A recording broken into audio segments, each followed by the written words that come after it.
century and we live in a sex-saturated society where sex is considered as nothing. God created sex, and as with all things He created, it was good.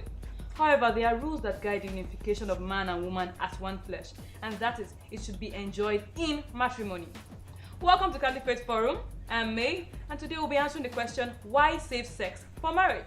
When we come back from this break, we'll meet our guests. Stay with us.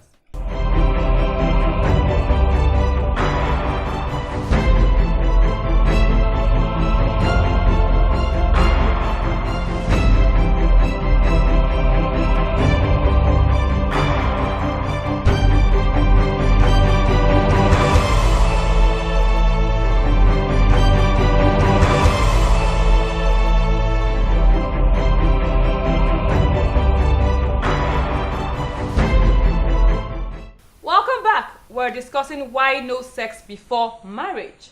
And I have two amazing guests in the house. My first guest is Donald Njuagwani, a 300-level biology education student who is a writer, blogger, and social media influencer.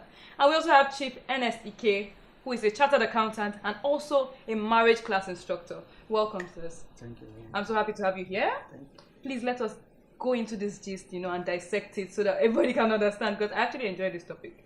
Because now, young people, our young brothers and our older ones, so I'm happy we have both of you here so we can balance it. So Donald, what do you think of sex before marriage? Well, I think sex before marriage in this modern age is not classified as something that should be avoided.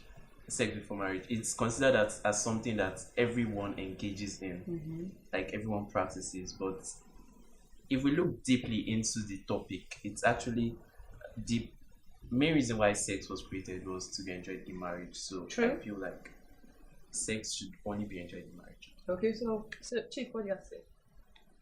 Well, in respect of sex before marriage, one thing that people have to first realize is that it's very easy to say no sex before marriage. And sometimes it is difficult to carry people along. A lot of people will say no sex before marriage, but inside them they are not convinced. They know that, yes. They are not convinced. So it is better that if you want to push this topic, this discussion out, or this idea of no sex before marriage out, especially to young people, you really have to go back deeper into what God had in mind when He created sex. Okay, so that when somebody is wrong, he will understand that I am wrong, not because Bible says this or this and that, but what was in God's mind when He created sex. Okay, so let's go to the basics. Yeah. What is sex and why was it created? Okay, like you said initially, people have different interpretations of sex. Of course. Sometimes in those days, during our own time, if you are completing forms, they will put sex and, yes. then you put either male or female. Or female. Now they use gender, because you now have transgender and the rest and of all the genders. So now, sex, in definition, if you are looking at it from the church, in the context of the church itself, it's not only sexual intercourse. Because ordinarily, when you mention sex in the public, the first thing that comes to mind is sexual intercourse. True. Wherever you go, you just say sex, everybody's mind goes to sexual intercourse. But then the church talks more of sexuality, what you call the human sexuality. That is those aspects of the human being that has to do with sex. Can you explain that deeper? Fine. So now, what you see there is that sexuality, what you call sexual intercourse, is a component of that human sexuality. Now, human sexuality embodies male, female, contraception, everything about the human person in respect of sex. And that does not stop at only the person, the physical body you are seeing, but also encompasses the soul. So the church sees sex from the perspective of the complete human being. Hence, when they talk about sex, they define it in terms of human sexuality. So when you see it from that aspect, you understand more the reasons, or because faith has to go with reason. Some people, you tell them just believe, they don't want to just believe. It's okay, God did it this way. Why did He do it that way? So in the church defining sex, the church defines sex in the context of human sexuality. That is everything encompassing sex within the human person. Okay, so Donald, we know the society we live in, definitely. And I'm sure there are people around you that are definitely having sex. So why do you think you shouldn't have sex till you get married? Well, I personally, as a person, I think sex is an interaction. It's an intimate interaction between two people. And having sex before marriage, there are a lot of risks and what ifs to be considered if you're going to have sex before marriage. So if peradventure I know of friends that are having sex and are not yet married, what I would say to them is to avoid it. And the reasons I'll give would personally be because you're just not ready for The implications. yes. Okay. So, what about people that say, this question is for both of you, say that they want to have sex with the person they're dating because they want to make sure they're sexually compatible for when they get married? Well, if I may come in, it is better because people who do this, that is, they are dating or whatever. What we have to do first is look at our youths or people who are preparing for marriage or people who are not yet married. Let us take them back to the original idea. Because when we say it's supposed to be done within marriage, why? When we say, oh, you should avoid it, why? It's always the question. Now, if you buy a phone, like we were talking about phones, and you want to get the best out of that phone, one of the things you can do, or if the phone is giving you a problem, is to go back to the person who designed that phone. If we want to understand sex and why it should be done within marriage itself, let us go back to the creator. Okay. The one that has the blueprint of the human person. And then we'll see that we'll take it from the very beginning. He said he created a male and female. And one of the things he said was that it is not good for a man to be alone. So he now brought the female, which means that in God's mind, coming together, because God was the one who instituted the first marriage.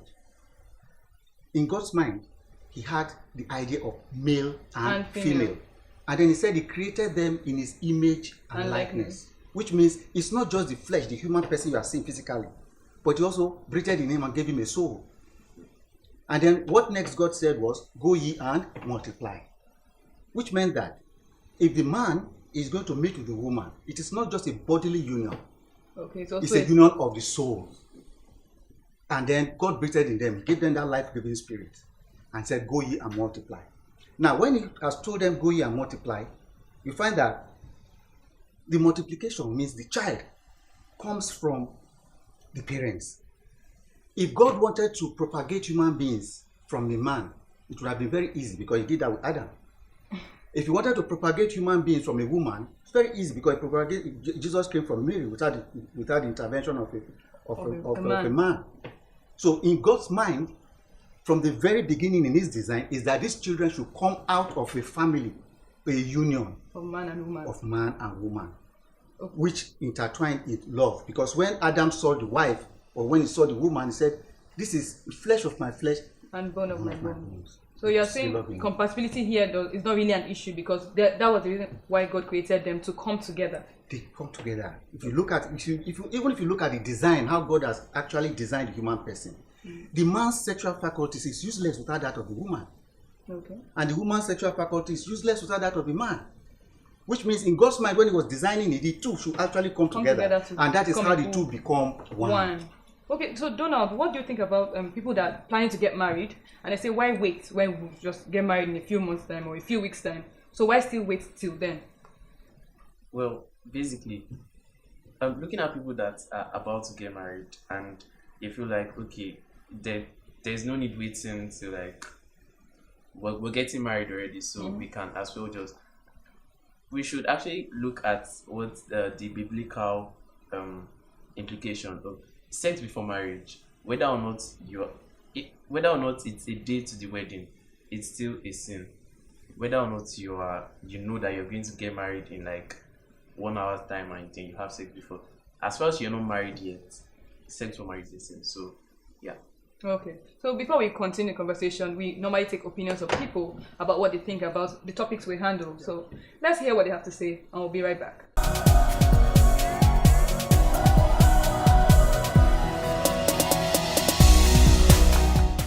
Hey guys, welcome to another season of Caliphate Fire. Today we are here to get the opinion of people for our topic. Join me. No.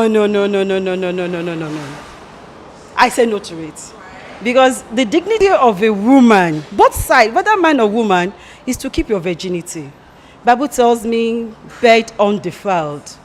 Marriage is honorable, but the bed must not be defiled.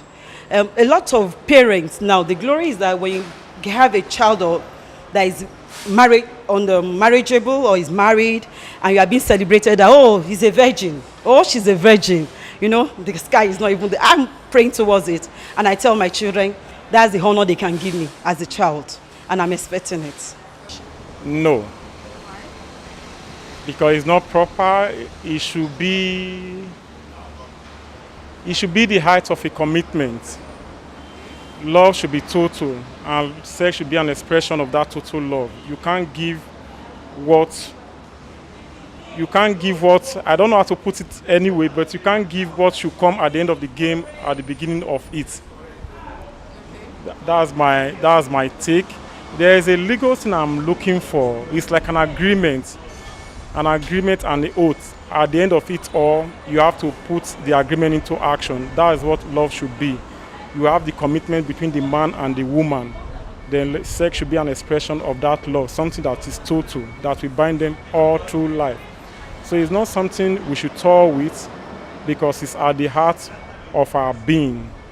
Our everything is involved, our emotion, our passion, the totality of our being, heart and mind. So we can't give it to A when A is not going to stay with us for a lifetime. Because if you choose to give to one person, how many are you going to give to before you're married? And by the grace of God, when you now find that person you are praying for, you've been waiting for, then you don't really have anything beautiful and exclusive to give him or her, because you've been busy sharing all along the line. No, I don't think that they should.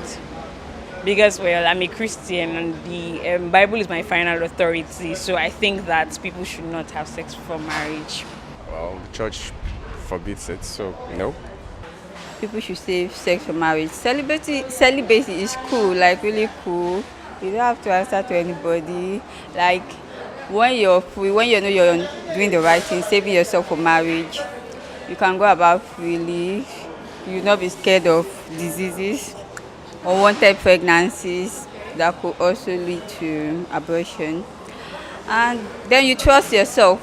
And if you agree with the party you're involved with, you both trust each other. So I think it builds trust. So it's good to be celibate while in the relationship.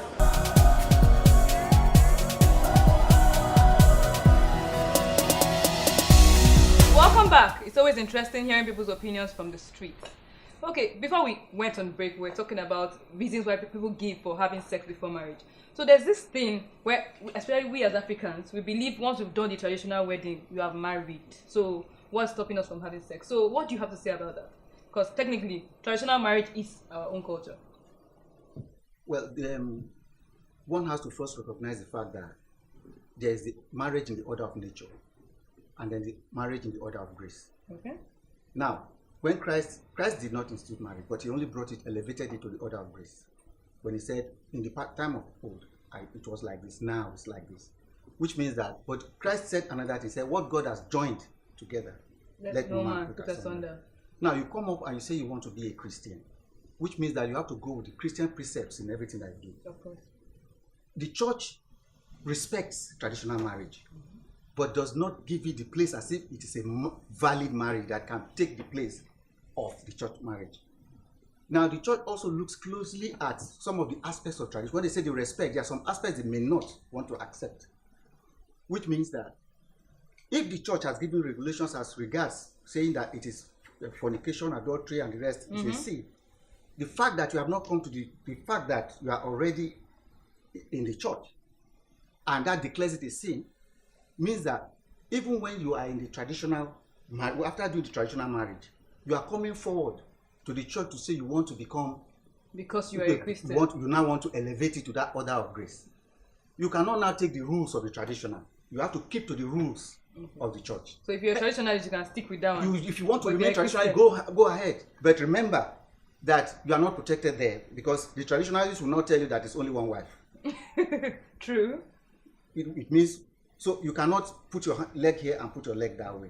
So the church now declares that even if somebody is traditionally married, you have to keep to the rules that sex before the church marriage, church wedding is a sin. However, the church encourages people to say, keep the space of time between your traditional marriage and your wedding close enough so you can avoid that temptation of having to come together. And secondly, they also really advise, because anything can happen between the time of the traditional. People break up, even the time of traditional and the wedding. Now, when you have sex and you now break up, what happens to the person? You see, the lady that has given up or the man that has already committed that offense. It is better, and the church proposes that they wait until the actual wedding before they actually consummate the marriage. Yes. Okay, Donald, earlier on you mentioned there are implications to having sex before marriage. So I want you to explain those implications. Also, I want you to tell us what, for those who have fallen into sin and actually had sex before marriage, what can they do to get right with God? Okay, the implications before marriage, the implication of having sex before marriage, we have like, there are a lot that, you know, we can't just put it out there that okay, this is just the end of it. There are actually a lot. To start with, there are the risks of contacting, you know, sexually transmitted diseases. And there are the curable ones and the non-curable ones, and the ones that can kill. And there are also the risks of, you know, unwanted pregnancies. There are also a lot of other risks you can actually get from having sex before marriage. So it should, looking at the risks alone should be a form of discouragement for, you know, young people. For those who intend. Yeah, we all know, as Catholics, we know that God has given us this grace of sacrament of penance.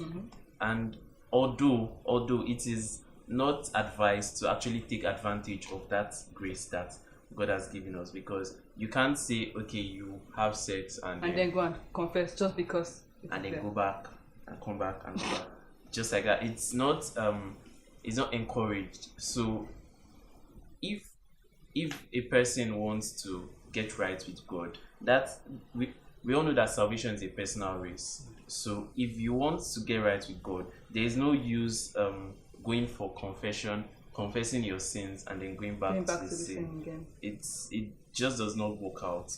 So if you're going to get right with God, you know that it's a personal thing, and if you're going to confess, you shouldn't go back, because so you have to work hard at not falling into sin again. Yes. Okay, Chief. Okay. Let me just add in there. You say if you have an item that is damaged, and you want to correct it, if I may add to what he's saying, sure, you have to use the means. The church will use the word they call the means. So if it's a car that is bad, what is the means? You go and you meet a mechanic and repair it. Now, for the human person, when your sexuality, such things have happened and we are falling into sin, then you have to also apply the means. Now, the means that is applied when it comes to this act, you have what you call the supernatural means, and then the natural means. Okay, explain. Now, the supernatural means that, like what he had mentioned about going for confession, which is you're not taking care of the supernatural means. Yes. You go for confession, and in the act of that confession, you receive grace from God. Because, I mean, the person sitting here is not telling you, oh, he's a saint. You know, we've had experiences of that. When you now go and correct yourself, it's very easy. When you step out of the confessional, you see that outburst in you that you want to change, which means that the grace of God is already working. It's already there, sufficient. So our advice to use, because it's a serious problem that people really have to look at. When you are now correcting this problem, you look at the supernatural means, and then you come out of confession, you are bubbling with energy. You want to do something about it. And so what you do is that first understand how the grace of God works in that person, so as to know how to act. Because it's easy for somebody to fall into a loop. You go for confession, you come back. How does the grace? Now, the grace of God, as mentioned by St. Thomas Aquinas, acts on the will and on the intellect. Okay, so you have to want to. Yes, so God's grace works on the intellect by giving you positive indications, giving you resolutions. Because when you are coming and say, I'm not going to do this thing again. So you have to decide within yourself that you are not. Then the will is that something within you pushes you to do something positive. And so you go out there, you come out, and then you try to grab that opportunity that you have.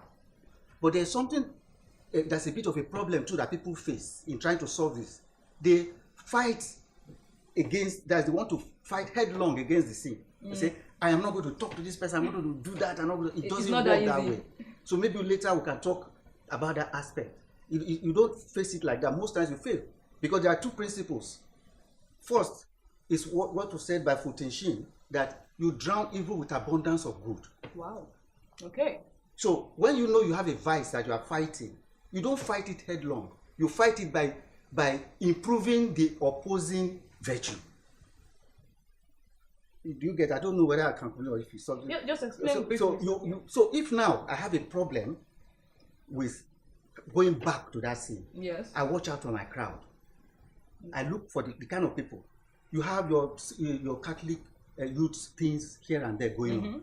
When you try to improve the virtue, you find that your vice will go to sleep.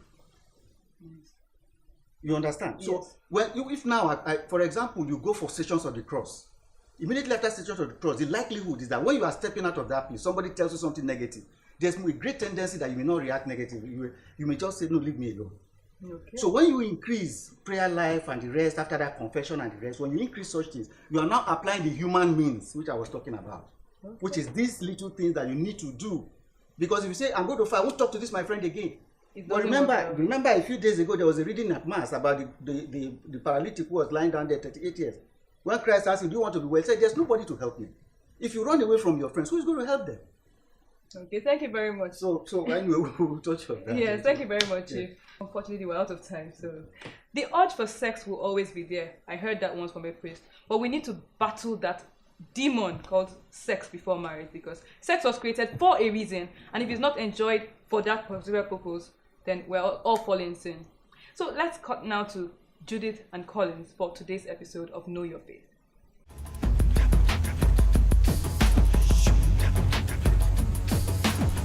Welcome to Know Your Faith series. I am Collins. And I am Judith. Today we'll be talking about the 10 Commandments. The 10 Commandments, which is also called the Decalogue, was given to the Israelites through Moses by God during the 40 years spent in the wilderness. Can you remember the 10 Commandments? Of course, like I did catechism now. Okay. Thou shalt not have any stranger before me.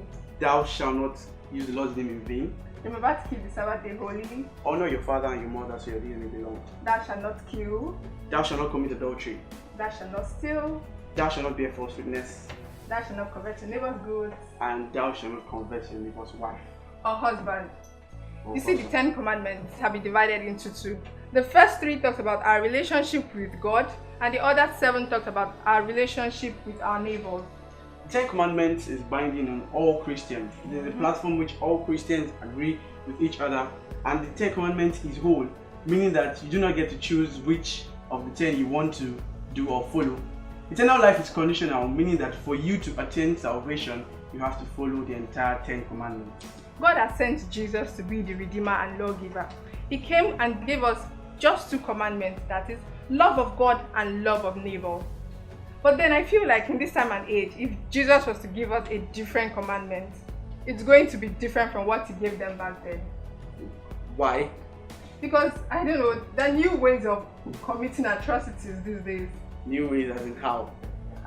Okay, maybe not atrocities that big, but then little things we commit. Exam Right. malpractice.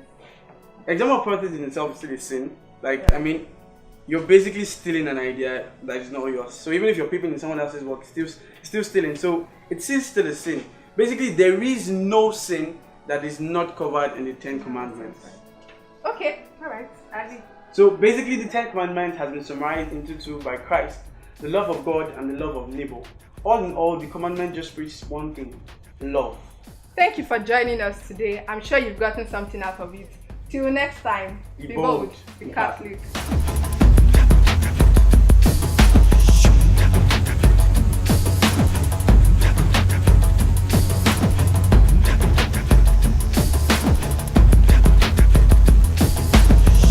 Thank you very much, Judith and Collins. It was an interesting episode. Before we go, what do you have to say to people who genuinely want to abstain from sex but are battling with it? Well, it's a desire, just like you desire anything else. All you have to do is bring it to reason, control it, and then we must also realize that God didn't make these rules to make us unhappy. Anybody who follows these rules according to how God has planned it will be very, very happy. Okay, Donald? Well, I would basically advise that there are a lot of things to know about oneself and the partner. Marriage is a partnership, you get. So, and you cannot enjoy marriage without fully knowing your partner. So if you invest that time which you use to desire sex, to actually know your partner deeply, I think it will actually go a long way. Okay, thank you very much for being on the show. I really enjoyed myself. It was really exciting. Okay, for questions, suggestions, and to continue this conversation with us, hit us up on our social media platforms at CFF on TV on Twitter, Instagram, and Facebook. And for constant new content and for past episodes of the show, subscribe to our YouTube channel at Dominican Media Presents on YouTube. Till next time, keep being saints in jeans and shirts.